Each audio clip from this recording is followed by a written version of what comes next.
Rabbeinu Nissim est un sage du XIVe siècle, de Marseille, appartenant à la mouvance des rabbins rationalistes, héritiers du grand Rambam, Maïmonide. Des chercheurs et des rabbins sont pris d'intérêt pour lui à nouveau au XXe siècle, car il semble avoir dans sa pensée posé les bases d'un système qu'on qualifierait de moderne.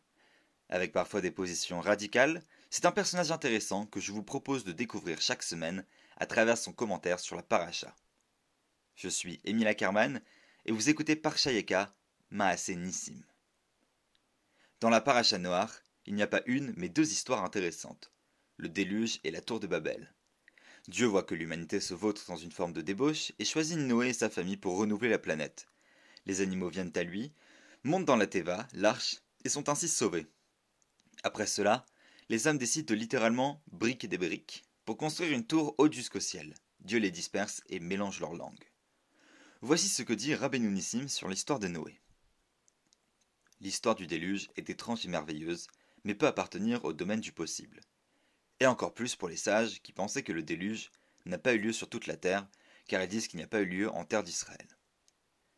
Rabbeinu Nissim nous dit ici que le Maboul a l'air surnaturel, mais qu'il peut s'agir d'un phénomène explicable qui ne fait pas obstacle à la raison. On n'a donc pas besoin de le lire allégoriquement.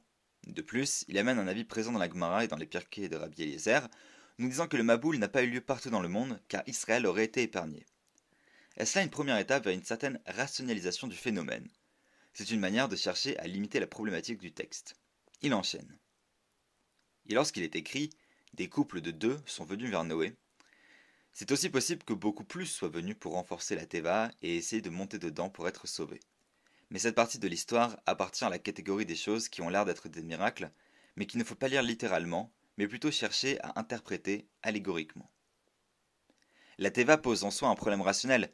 Il aurait fallu abattre 20 000 arbres pour la construire, les espèces n'auraient pas eu le temps de venir, n'auraient pas pu cohabiter dans un petit climat, on ne peut pas les nourrir, etc. etc. Rabbeinu Nissim sent probablement le problème venir et nous dit qu'il faut chercher à interpréter allégoriquement cette histoire. Ce qui est fascinant avec Rabbeinu Nissim, c'est qu'on voit à quel point il est précurseur avec l'école maïmonidienne dans le fait de comprendre que certaines parties du récit biblique ont une portée symbolique, bien plus forte, et qui ne nécessite pas d'avoir une portée historique. Peut-être peut-on voir Rav Hirsch dans son sillage, qui nous dit que au moment où justement les couples d'animaux vont vers Noé, donc pour monter dans la Teva, dans l'arche, Rav Hirsch nous dit que l'homme apparaît à ce moment-là dans sa plus haute dignité, car les animaux viennent à lui en tant que sauveurs.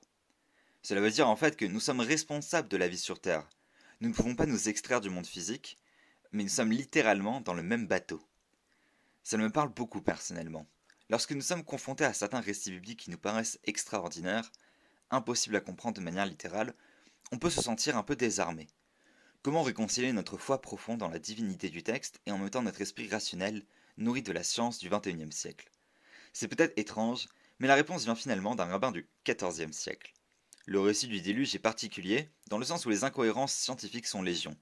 Je vous renvoie à deux très bons articles, un écrit sur le site Aderaba, qui en fait un petit aperçu, et un autre sur le site en anglais Rational Wiki. Un sage comme Rabbeinu Nissim nous permet de légitimer une approche qui date en fait du Moyen-Âge, l'approche étant intellectuelle, philosophique et allégorique dans beaucoup de cas. Rabbeinu Nissim continue en nous parlant de l'arc-en-ciel. Et l'arc-en-ciel, que Dieu a mis en avant en tant que signe d'alliance, ce n'est pas qu'il a créé l'arc-en-ciel maintenant qui n'existait pas avant. Il est simplement possible que ce fût un signe du renouvellement là-bas, au moment de ce qui s'est passé avec Noach, qui n'était pas visible avant à cause du soleil. Et il est possible que, je le prends pour moi pour un signe d'alliance, soit comme le moment où Yaakov prend pour témoin la montagne en face de lui. Rabbeinu Nissim explique que la nature ne change pas. C'est donc que Dieu n'a pas inventé l'arc-en-ciel à ce moment-là, il n'a pas créé un nouveau phénomène naturel, mais qu'il a pris à témoin le phénomène naturel qui avait lieu à ce moment-là, de la même façon que dans la Torah, on peut voir Yaakov ou Moshe prendre à témoin les éléments qui les entourent. Pour faire une alliance, nous dit-il, il faut un élément concret, physique, qu'on pourra symboliquement prendre comme témoin. Tant que cette chose restera, ainsi notre alliance restera aussi. C'est-à-dire que cela nous permet d'avoir une autre approche sur l'arc-en-ciel. Ce n'est pas que l'arc-en-ciel a été créé d'un coup en souvenir de cette alliance, mais que le fait d'avoir énormément de pluie en même temps qu'un soleil très fort a créé cet arc-en-ciel, et que Dieu a dit, tu vois cet arc-en-ciel là-bas, ce sera maintenant un souvenir à chaque fois. Parce que c'est un témoin qui était présent. Rabbeinu Nissim propose autre chose aussi. Peut-être que même tout cela, c'est-à-dire la vision de cet arc-en-ciel, n'est qu'une vision prophétique, montrée dans l'esprit de Noé, par Dieu, mais sans réalité physique, car Noé était prophète. C'est-à-dire qu'encore une fois, on sort de la factualité pure pour entrer dans le domaine du sens. Il existe beaucoup de pistes de sens justement pour réfléchir à la portée symbolique de l'histoire de Noé. Je vous invite à aller sur zotora.com ou encore à lire l'article de Aderaba sur leur site. Rabbeinu Nissim va ensuite parler de la tour de Babel.